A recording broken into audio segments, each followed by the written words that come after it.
Há exatamente um mês atrás eu debati no canal Redcast contra a vereadora do PL, Eduarda Campopiano, e eu resolvi fazer esse vídeo aqui um mês depois pra gente fazer um balanço. Eu vou mostrar pra vocês os meus resultados numéricos sobre esse debate, os feedbacks que eu recebi, pra você ver se valeu a pena ou não, e dizer como que eu acho que a esquerda pode disputar melhor esse espaço de debates contra a direita, na minha humilde opinião, claro. Mas Abner, quem é você pra falar disso? Então, pra quem não conhece meu passado, durante 7 anos eu fui professor de inglês e agora já completam 7 anos que eu tenho esse canal aqui com 238 mil inscritos. Aliás, se você ainda não se inscreveu nesse canal, eu peço para que você se inscreva e ative o sininho, porque eu nunca lembro de pedir isso. O que eu vou fazer aqui nesse vídeo é mostrar os meus resultados das minhas redes sociais.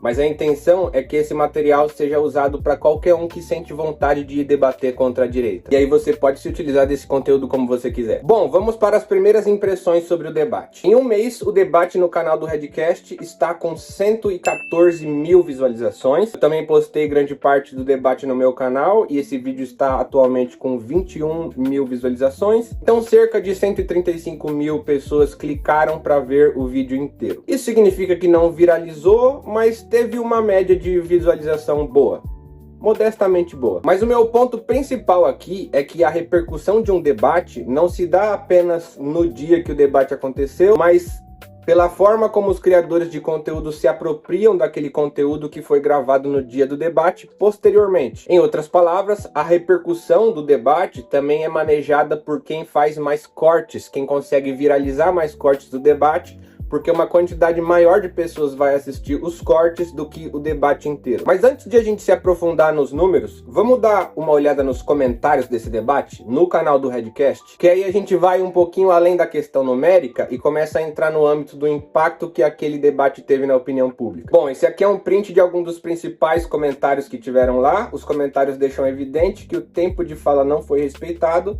a maioria culpa o mediador do podcast, alguns culpam a Eduarda Campopiano. Tô pegando os comentários que tiveram mais curtidas, porque quem clicar na caixa de comentários vai lidar de frente com esses logo de primeiro. O comentário mais curtido foi esse aqui: o tempo ficou de enfeite. Mas ficou claro para todo mundo que no primeiro bloco eu respeitei o tempo de fala dela em silêncio e ela não respeitou o meu tempo de fala em silêncio. E aí, quando eu entendi que ela não iria permitir que eu concluísse meus raciocínios em silêncio, eu fiz um cálculo rápido, que é: eu vou ficar pedindo para ela ficar quieta para eu falar, ou eu vou simplesmente entrar no jogo? E eu calculei que se eu optasse pela primeira opção, eu corria o risco de ficar cansado, irritado e assim, ó. Perder o debate e fica assim. Ô, Adriles, cacete, fica quieto, velho. Então eu aceitei o ritmo que ela impôs e comecei a tentar usar essas interrupções contra ela. Tanto é que no principal momento do debate, em que eu consegui fazer ela dar risada, aquele era o tempo de fala dela, mas eu interrompi porque eu vi que ela tava fazendo isso comigo. Passa pra Eduardo agora. 3 minutos, Eduardo.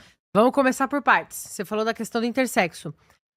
O intersexo, o hermafrodita, são exceções que confirmam a regra, certo? Não. Eles É uma saem... regra inventada, né? Não, é uma regra...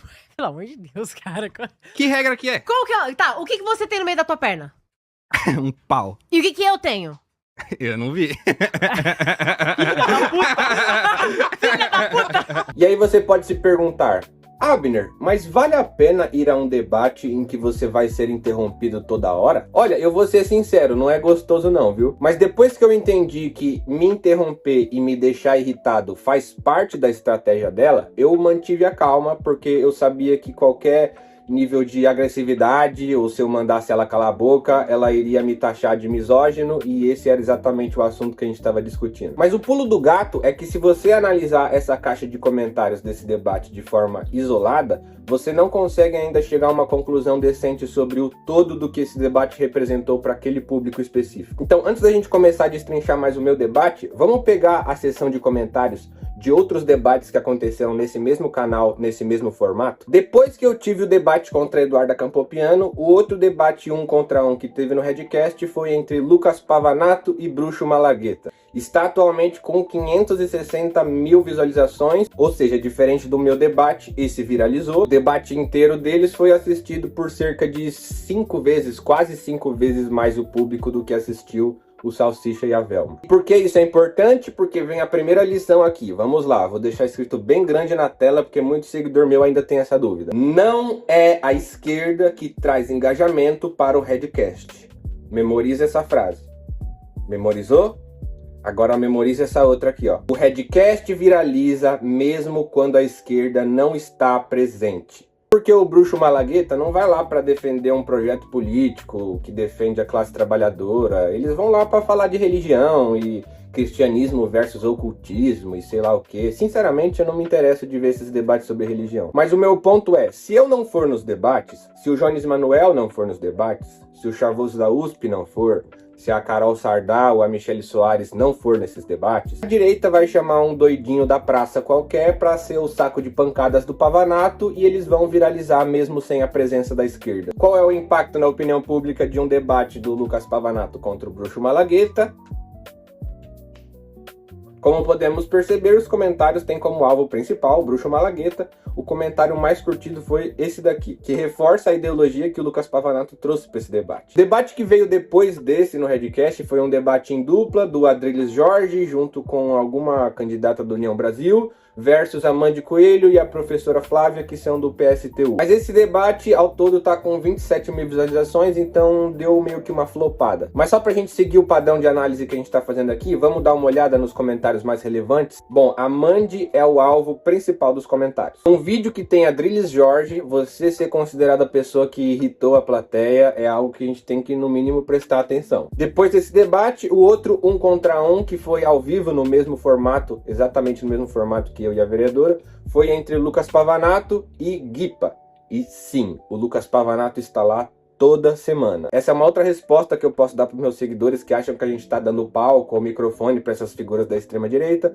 Na verdade, eles já estão lá em seu habitat natural. Quando alguém da esquerda que vai lá, aí que pode realmente haver algum conflito. Vamos ver como está a repercussão dos comentários desse debate, mesmo sem a gente levar em conta o conteúdo do que foi dito. Quem saiu perdendo foi quem assistiu isso. Não preciso de celular, falo merda no improviso, foi uma crítica ao Guipa. E um último comentário zoando o Guipa, porque ele disse ali no debate que ele estava com pressão alta, que a irritação dele no debate estava deixando ele com pressão alta. Isso aí é abrir uma brecha pra galera te zoar, né? Tipo, então você não aguenta pressão. Mas a sessão de comentários tem o Guipa como o principal alvo das críticas. Lembrando que tudo isso foi no intervalo de menos de um mês depois do debate que eu tive. O debate seguinte foi esse: um membro do MBL, do Partido Missão, contra quem eu vou debater no final desse mês, sobre o tema Renan Santos, contra uma candidata da bancada feminista do PSOL. 47 mil visualizações atualmente, pouco menos da metade do meu debate. Impressões sobre o debate nos comentários, quase totalidade dos comentários dizendo que a psolista perdeu o debate. Depois veio esse debate entre esquerda e direita aqui. E para ser sincero, eu não conhecia nenhum dos dois debatedores, fui dar uma olhada nos comentários e, por incrível que pareça, dessa vez a esquerda venceu. Tem mais gente criticando o sujeito da direita. Mas aí tem um pequeno detalhe. Esse debate inteiro está com 5 mil visualizações, ou seja, flopou com muita força. Se eu fizer uma live em casa sozinho falando com meu celular, provavelmente eu tenho um alcance maior do que esse debate teve. Mas agora vamos pular direto para o último debate 1 contra 1 ao vivo que teve lá no Redcast, que foi com, adivinha quem? Lucas Pavanato versus a candidata da bancada feminista do PSOL, aquela mesma que debateu contra o MBL. Esse momento está com 47 mil visualizações, mas foi postada 2 dias atrás, então provavelmente cresça mais um pouco. Vamos dar uma olhada na repercussão dos comentários. Praticamente 100% dos comentários em apoio ao Lucas Pavanato. E só para deixar claro, eu não estou dizendo que ler comentários é o suficiente para a gente decidir quem é que venceu o debate ou não. O que a gente consegue analisar é o impacto mais imediato na opinião pública das pessoas que acompanharam aquele debate naquele canal. Se fosse em outro podcast, por exemplo, o impacto seria outro, com certeza. Mas se as figuras da direita só estão aceitando debater lá no Redcast, então isso faz a gente concluir que eles se sentem acolhidos, que eles sentem que o público tende mais a ficar do lado deles ali, que a gente comprovou agora que é verdade mesmo. Mas agora vamos voltar para os comentários do meu debate contra Eduarda Campopiano. Vamos lá. Esses são os mais relevantes. Vejam se tem algum comentário falando mal de mim entre os mais relevantes. O primeiro que aparece aqui em cima é esse, ó. O mano é muito respeitoso. Ela fala e ele respeita. Ele fala e ela toda hora interrompe e atrapalha. E tem como saber se esse cara é meu seguidor ou não. Se eu clicar no perfil dele, dá pra ver os outros vídeos que ele comentou. Ele não comenta no meu canal. Ele comenta no canal do Redcast. Então ele não era meu seguidor. E ficou do meu lado. Vamos dar mais uma olhada? Vê que não tem críticas a mim. Olha esse comentário com 161 curtidas. Traduz exatamente o que eu senti no debate. Meu Deus, a Eduarda não consegue esperar o outro concluir o pensamento, só para não demonstrar a fragilidade dos argumentos. Se eu fosse fazer um comentário nesse debate, talvez eu faria exatamente esse. Foi essa a minha conclusão sobre o debate também. Bom, concluída essas primeiras impressões, agora eu vou para o título desse vídeo. Por que debater? Por que as pessoas de esquerda devem se dispor a debater contra essas figuras de direita nesses podcasts? Primeiro a gente tem que lembrar que o Redcast começou ali dentro do movimento Red Pill virtual e hoje é um canal com mais de 1 milhão de inscritos, ou seja, um debate entre esquerda e direita me permite a oportunidade de ir lá e falar contra tudo que eles pregam ali há anos. Eu vou convencer a Eduarda Campopiano de alguma coisa? Não. Acho que ficou claro para todo mundo ali que ela é uma propagandista ideológica que não está disposta a ser intelectualmente honesta num debate e reconhecer quando o adversário estiver certo. Ela está mais interessada em defender aquela ideia do que em chegar à verdade de fato. Então a primeira coisa que eu tinha em mente antes do debate era: ela vai me interromper muito e eu não posso me irritar com isso, eu tenho que manter a resiliência porque eu estou me comunicando com o público e não com ela. Eu imaginava na minha cabeça um bando de moleque de 15, 16, 20 anos que não é especialista em nada, então o desafio era transmitir ideias complexas com frases simples, diretas, fáceis de entender para qualquer um, mas que também refutem o meu adversário. E a verdade é que eu fiquei na dúvida do porquê que a minha adversária aceitou esse debate contra mim, considerando que ela tem 2,2 milhões de seguidores no Instagram e eu tenho cerca de 250 mil, então assim, quase 10 vezes a menos do que ela. Mas depois eu entendi qual que era o interesse por trás daquele debate específico para ela. Ela queria principalmente responder o público em duas questões. O primeiro assunto que ela fez questão que fosse o primeiro que a gente discutisse era a PL da misoginia. Por quê? Porque ela queria um corte para as redes sociais dela falando contra a PL da misoginia. E a armadilha que ela preparou para mim nesse assunto era pedir para eu definir o que era misoginia. Porque se eu desse uma definição imprecisa, ela ia ficar explorando essa subjetividade. Então o primeiro ponto que precisa ficar claro aqui para você que é criador de conteúdo, que tem interesse de nesses debates, é que a repercussão desses debates não se dá apenas pelos cortes que o seu adversário fez de você, mas também pelos cortes que ele não conseguiu fazer de você. Os cortes que o seu adversário buscou e não arrumou nada. No caso desse debate, ela não conseguiu um corte em que eu demonstrava insegurança na definição do conceito de misoginia. Olha aqui o trecho, pra quem não lembra. Tem comediante que tá agora que não é conhecido, não furou a bolha como o Léo Lins. Mas tem comediante que tá nesse momento fazendo piada chamando a Erika Hilton de macaca. Mas isso não é crime? Isso já é crime de injúria racial. Então, e eles estão postando e nada está sendo feito. E aí, quando dá algum problema, alguém vai falar assim: estão cerceando a minha liberdade de expressão. Eles estão lá falando, ninguém tá fazendo nada. Aí, quando dá algum problema, chama atenção.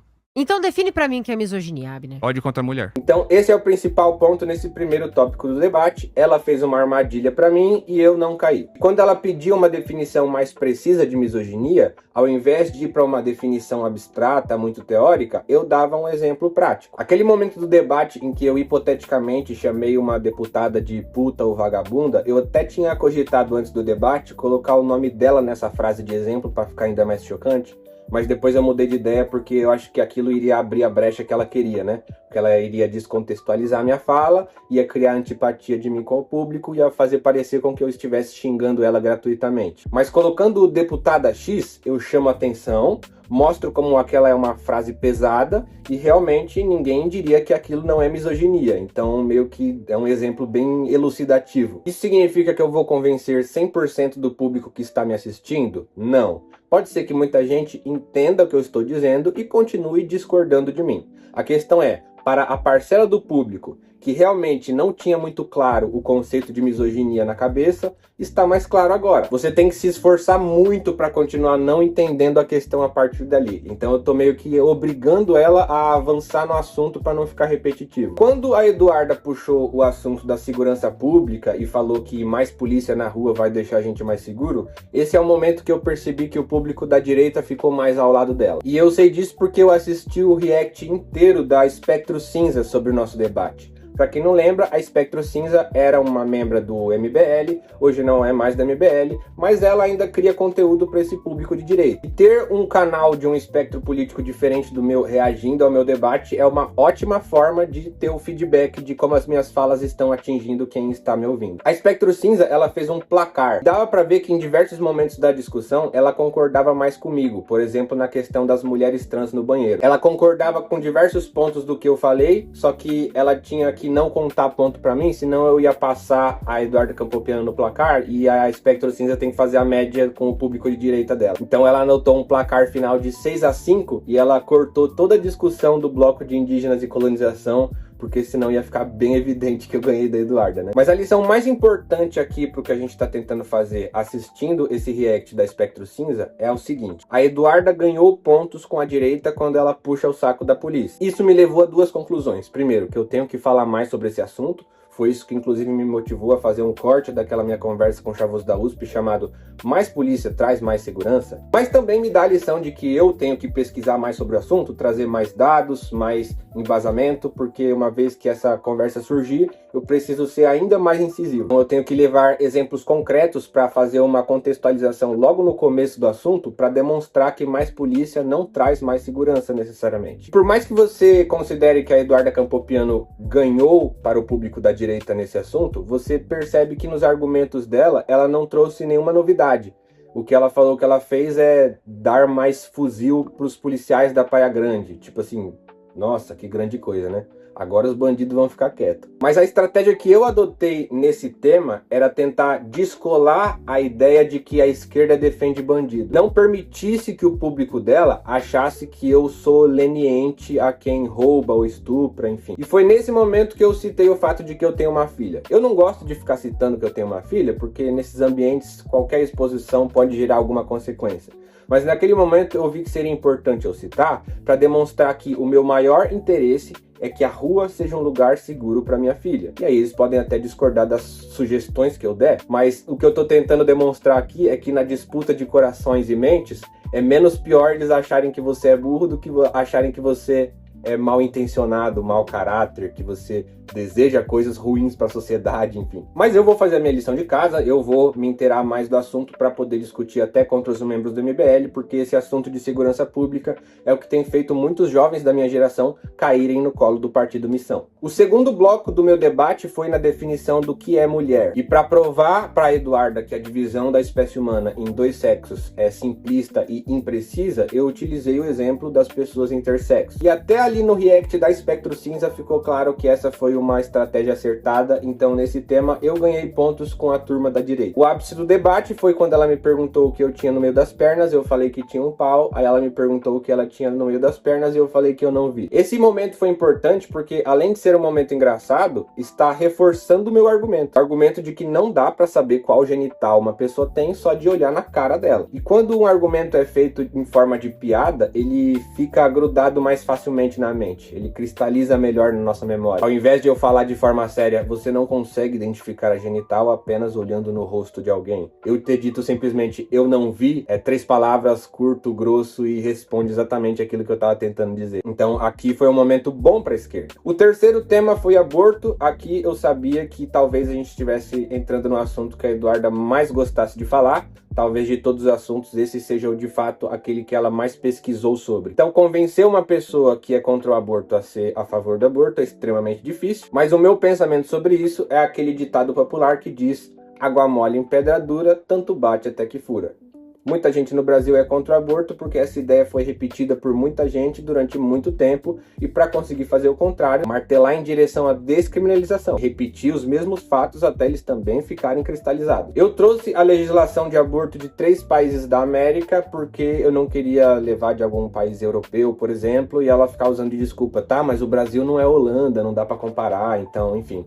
Essa foi a primeira estratégia. Aí nesse assunto as pessoas da direita usam outra armadilha para tentar te pegar, que é pedir para você definir quando começa a vida. E essa pergunta é uma armadilha porque se você responder errado, você pode dar pro seu adversário exatamente aquilo que ele quer. Olha esse exemplo aqui, ó. Em que momento se inicia a vida humana? A vida começa depois do parto. Depois do parto. simplesmente inconcebível ver uma pessoa que se intitula professor dizendo que a vida humana começa só depois do nascimento. Esse corte tá com mais de 12 milhões de visualizações e tá fixado no topo da aba de Reels da Eduarda Campopiano. Está atualmente com mais de 1,4 milhão de curtidas e mais de 126 mil compartilhamentos. Isso significa que ela ganhou muito público em cima da imagem do parceiro aí. E por mais que ele estivesse bem intencionado no debate, faltou malícia nesse momento. Quando ela me perguntou quando é que começava a vida, eu lembrei de um debate que a Pietra Bertolazzi fez com algumas feministas há um tempo atrás, e uma das parceiras tinha dito que a vida começava com o desenvolvimento do sistema nervoso. Eu gostei dessa resposta, então eu respondi ali umas 20 e poucas semanas, porque é quando começa a desenvolver o sistema nervoso e começa a se tornar um ser senciente, ou seja, um ser vivo que sente dor. E aí eu falei para ela que os países colocam uma faixa de 12 a 14 semanas para o aborto ser legalizado, e que aqui no Brasil a gente pode adotar 12 semanas, que é uma fase bem inicial, que o feto ainda está pouco desenvolvido. Aí uma vez que eu apresentei esses argumentos, aí é uma questão de convencer ou não. Eu tava levando o assunto sério até onde eu vi que ela tava me respondendo de uma forma justa. A partir do momento que eu vi que a gente chegou num ponto de discordância total e que não tinha mais como fazer nenhuma conciliação, aí eu fiz piada. Pode entregar esse bebê pra adoção se ela não tem condição de cuidar mas dele. não é melhor quando você tem a opção de fazer uma coisa ou Não não é melhor fazer, e aí quando você escolhe? Você tem a opção de pôr um bebê pra adoção e a opção de matar esse bebê. Não é melhor quando você mata? Não, bebê, É 12 isso que você tá semanas, falando pra 12 mim? semanas de 12 feto. semanas, Fetinho. braços, Mini pernas, crack. impressões digitais. Mini crack do Fabinho. Depois do debate, o noivo dela, com toda a sua testosterona de quem perdeu a luta no octógono, chegou em mim e falou que deu muita risada quando eu citei o mini crack. Ele achou engraçado eu fazer essa comparação. Então, enfim, pra quem já era profundamente contra o aborto, eu não vou convencer essa pessoa, mas pra alguma juventude que deu risada quando eu citei o mini crack do Fabinho, talvez eu tenha feito essa pessoa ponderar um pouco mais. Talvez a descriminalização de aborto com 12 semanas fique um pouco mais palatável.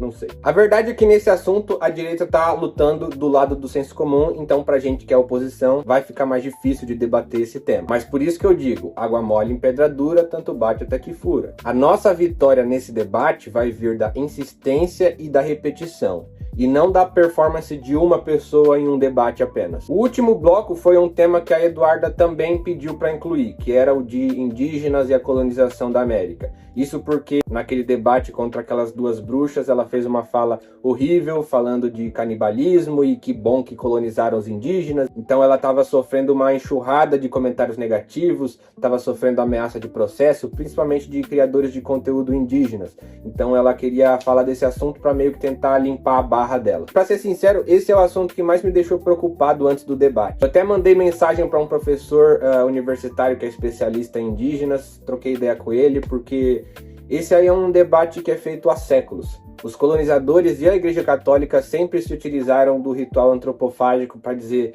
ó, os indígenas são canibais, então por isso que a gente vai colonizar eles. Essa discussão durou séculos e séculos e séculos, e nas primeiras aulas da faculdade a gente ficou várias semanas trabalhando com esse assunto até que a gente pudesse compreender o ritual antropofágico de uma forma mais honesta, menos pânico moral. Então vocês perceberam que nesse momento do debate eu estava com uma dose redobrada de calma e tranquilidade, porque eu precisava destruir completamente a ideia de que a colonização foi uma coisa boa. Eu precisava transmitir a ideia de que a colonização é um empreendimento para ganho econômico próprio e que não tem nada a ver com levar a civilização a outros povos. E vocês podem perceber uma coisa, até no corte que a Eduarda Campopiano lançou do nosso debate, ela não mencionou esse assunto em nenhum momento. Então, sobre a repercussão do debate, a Eduarda Campopiano não conseguiu o direito de resposta que ela queria. Ela não conseguiu um corte que justificasse a fala dela anterior sobre os indígenas. Bom, esses foram os 4 blocos do debate. Agora vamos dar uma analisada nos cortes que foram feitos depois do debate. A Eduarda Campopiano postou um corte no Instagram dela. Atualmente esse corte está com 1 milhão de visualizações,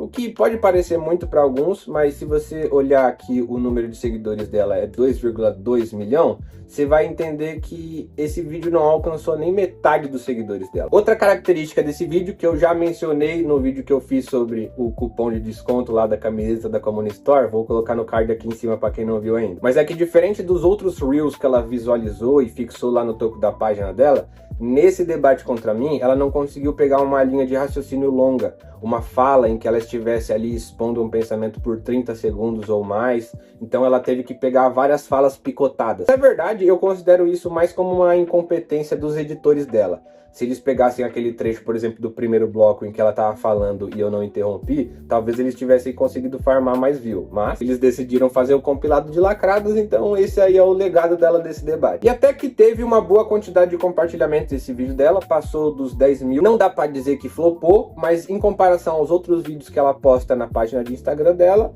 esse foi um resultado medíocre. Ela conseguiu muitos resultados melhores gravando vídeos sozinha em casa, falando de algum assunto que a bolha da direita gosta de ouvir, tipo, ai, vacina faz mal, enfim. Mas ela tentou colocar também no final do corte dela a minha fala sobre o cupom de desconto das camisetas da Comunistore. E, enfim, isso aí é mais uma tentativa dela de me constranger do que ela conseguindo me constranger de fato, né? Eu até fiz um comentário nesse post pra ficar exibido lá, pra todo mundo que entrar na seção de comentários ter noção de que eu já vi aquele post e que tá ali a minha resposta, de que aquilo não me constrange. Enfim, esse tipo de comentário também é uma pequena forma de disputar esses espaços. E ainda teve de brinde eu respondendo o coach Guto Galamba de um jeitinho que eu sei que deixa ele putinho. Agora vamos aos cortes que eu fiz. O primeiro foi esse do Momento da Piada, atualmente tá com mais de 360 mil visualizações e 1.200 compartilhamentos. E essa atualização do Instagram também me permite identificar quantos seguidores eu conquistei apenas por causa desse corte em específico.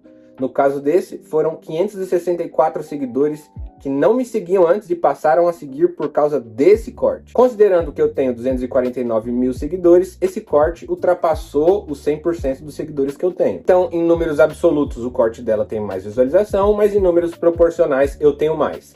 Só que aí vem o pulo do gato. Eu não fiz apenas um corte. E também não fiz apenas cortes no Instagram. Esse foi outro corte dela falando do Léo Lins, do Bruno Lambert, tentando me enrolar no assunto sobre comediantes. E aí quando ela viu que eu não ia cair nessa armadilha, ela tentou jogar de novo, mas defina o que é misoginia. Então esse corte também foi postado, tá com atualmente mais de 270 mil visualizações. E eu ganhei 192 seguidores com esse corte. Tiveram outros cortes que eu postei que passaram de 100 mil, mas aí olha que interessante. Se a gente mudar de rede social e pular pro TikTok, olha o alcance daquele primeiro corte que eu fiz. Eu falei que no Instagram tava com cerca de 360 mil visualizações, no TikTok tá com 179 mil visualizações, 1.300 compartilhamentos, ou seja, teve até um pouquinho mais de compartilhamento no TikTok do que teve no Instagram. E aí vocês lembram o vídeo de resposta que eu falei do cupom de desconto, que eu falei que eu ia botar no card aqui? Eu também postei esse vídeo inteiro no TikTok. Tá atualmente com 179 mil visualizações também, mas com uma pequena diferença.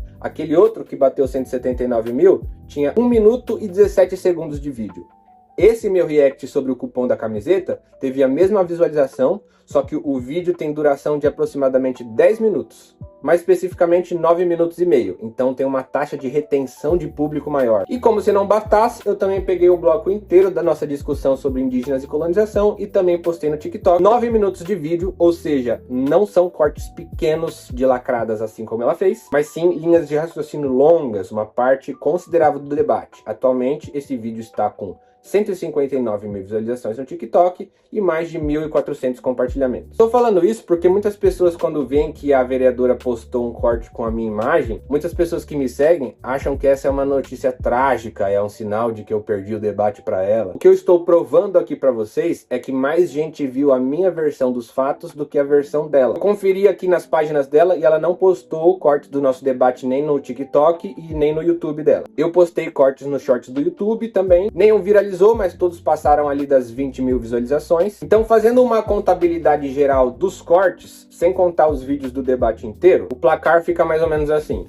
A Eduarda Campopiano fez a utilização de um corte do nosso debate, tem 1 milhão de visualizações, 118 mil curtidas, 10.700 compartilhamentos. Eu fiz a utilização de 13 cortes do debate, então com esses 13 cortes eu fiz 1.666.000 visualizações, considerando Instagram, YouTube e TikTok, 175 mil curtidas, 8,7 mil compartilhamentos. Então dá pra ver que em números proporcionais eu ganho dela em todos os critérios, em números absolutos ela teve um pouco mais de compartilhamentos, cerca de 2 mil a mais, considerando que ela tem 10 vezes o tanto de seguidores que eu tive, essa foi uma performance numérica muito boa da minha parte. E isso porque eu parei de fazer os cortes, hein? Ainda tem alguns trechos, tipo, eu não postei nada sobre a discussão de aborto ainda. Tem algumas coisas que eu posso colocar. Mas a galera do meu feed tava de saco cheio de ver a cara da Campopiano, então eu respeitei o meu público. Não tem como saber quantas pessoas realmente eu convenci. O que a gente tem noção é de alguns feedbacks em comentários, como por exemplo esse aqui que eu recebi no TikTok. De pessoas de direita que, por causa da minha educação e da minha postura no debate, tendem mais a concordar comigo. Isso porque eu tinha completa noção de que a capacidade de convencer alguém não se dá apenas pelo conteúdo que eu estou expondo no debate,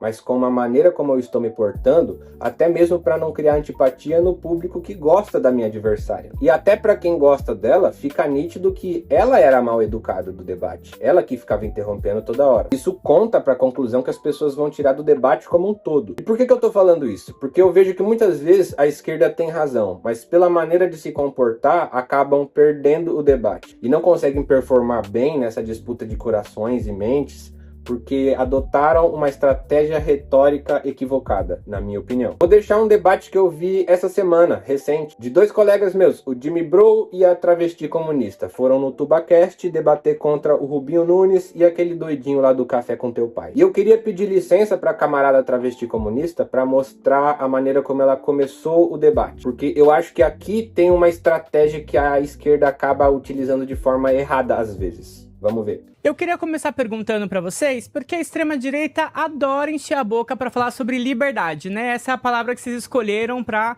ser o lema de vocês. Mas a liberdade que vocês geralmente pregam é de esgotar o trabalhador até ele não aguentar mais nessa escala exorbitante que é a escala 6x1. O Rubinho já disse várias vezes que é inclusive a favor dessa escala, né? Que defende o livre mercado e que, na verdade, o Estado não deveria acabar ou interferir, inclusive, nessa escala odiosa que a maioria da população já declarou que é contra. Inclusive, o partido dele, o Davi Alcolumbre, é um dos responsáveis por ter atrasado em meses, garantindo que os trabalhadores tenham que estar aí trabalhando desde a época que foi aprovada no Congresso, pelo menos 4 horas a mais. O Breno, que está aqui, né, representando o Café com Teu Pai, adora falar, né, e promover misoginia na internet, lucrando, inclusive, com isso.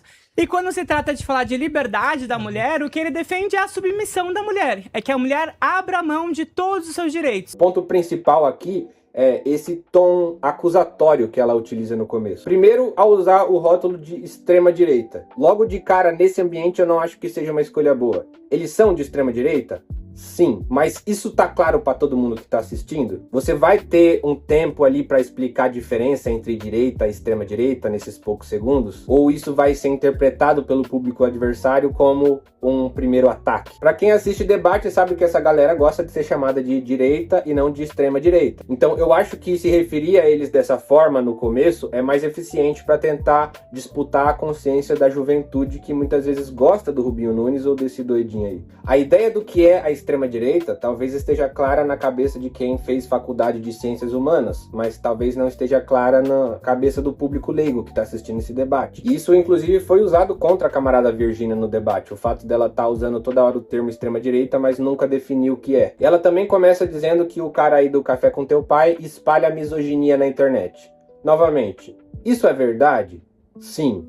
No entanto, o conceito de misoginia já está claro para todo mundo que está assistindo esse podcast? Você ainda não discutiu esse assunto no debate, então eu acho que é equivocado partir do pressuposto de que todo mundo tem esse conceito muito claro na mente. Talvez não seja melhor você explicar o porquê que ele faz a misoginia ao invés de simplesmente afirmar que é? O que isso faz na prática é causar antipatia do público para com você. Vamos dar uma olhada na seção de comentários? São criticando a pessoa da Virgínia. E nesses momentos, quando você tem essa postura mais agressiva num ambiente em que isso não foi colocado antes, tudo que o adversário precisa fazer para ganhar é manter uma voz baixa, uma calma e dizer: eu também tô aqui para ouvir as suas ideias.